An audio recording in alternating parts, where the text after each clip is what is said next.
विद्येचे माहेरघर म्हणून ओळखल्या जाणाऱ्या पुणे शहरात ड्रग्जचा विळखा किती खोलवर गेला आहे याचे धक्कादायक वास्तव समोर आले आहे।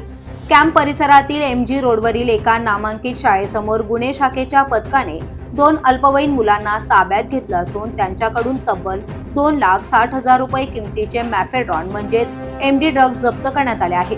गुन्हे शाखा युनिट क्रमांक 2चे पथक मंगळवारी कॅम्प परिसरात नियमित गस्तीवर होते। यावेळी MD रोडवरील एका शाळेसमोर 2 मुले संशयास्पद हालचाली करत कोणाची तरी वाट पाहत उभी असल्याचं पोलिसांच्या निदर्शनास आलं। पोलिसांना पाहताच या दोघांची घबराट वाढल्याने पोलिसांचा संशय अधिक बळावला।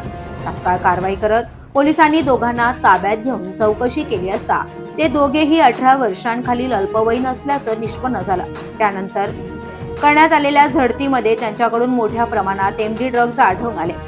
शाळेसमोरच ड्रग्ज विक्रीसाठी उभे असलेले अल्पवयीन मुले आढळल्याने पुण्यातील ड्रग्ज जाळ्याबाबत गंभीर प्रश्न उपस्थित झाले आहेत। या प्रकरणी पुढील तपास गुन्हे शाखेकडून सुरू असून ड्रग्ज कुठून आले आणि कोणासाठी विक्री केली जाणार होती याचा शोध घेण्यात येतोय। The police news bureau, Pune.